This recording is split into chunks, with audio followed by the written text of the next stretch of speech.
अब बदन दर्द, अनिद्रा से मिलेगा छुटकारा। चुटकियों में कम होगा मोटापा। लचीलेपन से अनिद्रा दूर कैसे करें? हेल्दी लाइफ का मूल मंत्र। बॉडी फ्लेक्सिबिलिटी कैसे बनाए रखें? कैसे पता करें कि आपके शरीर में लचीलेपन की कमी है या नहीं? बदन दर्द, जोड़ों में तकलीफ और शारीरिक लचीलेपन में कमी का कारण हमारी जिंदगी में गैजेट्स और इलेक्ट्रॉनिक चीजों के ज्यादा इस्तेमाल और फिजिकल एक्टिविटी के घटते स्तर की देन है। जैसे जैसे हम आर्थिक रूप से सशक्त हो रहे हैं, हम चारों तरह से मशीनों से घिरते जा रहे हैं। घर से लेकर ऑफिस तक हम लगभग पूरी तरह से मशीनों पर निर्भर हैं। ये तो हम सब जानते हैं कि शारीरिक गतिविधि कम होने से शरीर कठोर होने लगता है। फ्लेक्सिबिलिटी कोचेस का कहना है कि शरीर में लचीलापन एक ऐसी चीज है जिसका इस्तेमाल ना होने पर वो खोने लगता है। बॉडी फ्लेक्सिबिलिटी कैसे बनाए रखें? फिजिकल थेरेपिस्ट की माने तो बॉडी फ्लेक्सिबिलिटी और फिजिकल एक्टिविटी दो अलग चीजें हैं, लेकिन एक दूसरे से जुड़ी हुई हैं। अगर शारीरिक गतिविधि कम होगी तो शरीर फ्लेक्सिबल भी नहीं होगा। ऐसे में बॉडी को फ्लेक्सिबल बनाए रखने के लिए हर बॉडी पार्ट्स की स्ट्रेचिंग जरूरी है।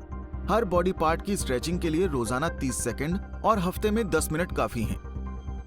लगातार लैपटॉप या कंप्यूटर के सामने बैठकर काम करते रहने से भी आपकी गर्दन पर बुरा असर पड़ता है। आप चाहें तो ऑफिस में बैठे बैठे भी स्ट्रेचिंग कर सकते हैं और कुछ सेकंड्स में ही अपनी गर्दन और पीठ को रिलैक्स कर सकते हैं। इससे आपको आराम भी मिलेगा और बॉडी पोस्चर के साथ साथ शरीर का लचीलापन भी बरकरार रहेगा।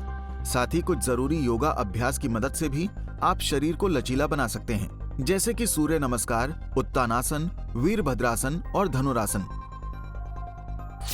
कैसे पता करें कि आपके शरीर में लचीलेपन की कमी है या नहीं?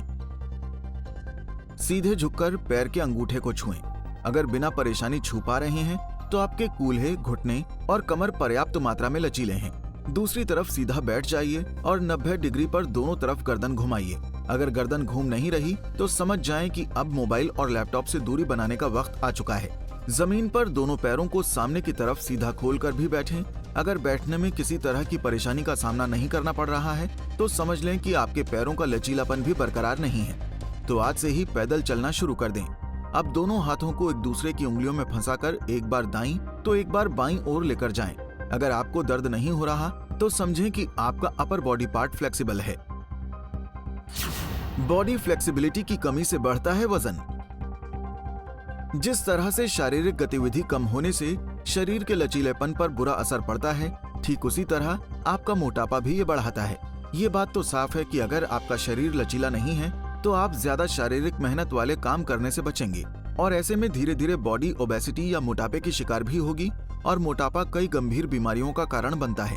जितना फुर्तीला आपका शरीर रहेगा और जितना आप शारीरिक गतिविधि करेंगे, आपका शरीर उतना ही फिट और निरोग रहेगा। लचीलेपन से अनिद्रा दूर कैसे करें? लचीलेपन और अनिद्रा का संबंध सीधे तौर पर एक दूसरे से तो नहीं है, लेकिन जैसा कि अभी मैंने बताया, निरोगी जीवन के लिए शारीरिक गतिविधि करते रहना चाहिए और बॉडी फ्लेक्सिबिलिटी को बनाए रखना चाहिए, क्योंकि अगर शारीरिक गतिविधि नहीं हुई तो शरीर थकेगा नहीं। ऐसे में आप बिस्तर पर लेटने जाएंगे भी तो आपको नींद नहीं आएगी। साथ ही अगर आप घंटों लैपटॉप, मोबाइल आदि का इस्तेमाल कर रहे थे जिसके कारण आपके शरीर के कई अंगों में दर्द शुरू हुआ, तो ये भी आपके अनिद्रा का कारण बनेंगे और पूरी नींद नहीं होना भी मोटापे को बढ़ावा देता है और आपके डाइजेशन को भी बिगाड़ता है। बस तो फिर देर किस बात की? आज से ही शारीरिक गतिविधि पर जोर देना शुरू कर दें और हेल्दी लाइफ जिएं। Bureau report with news.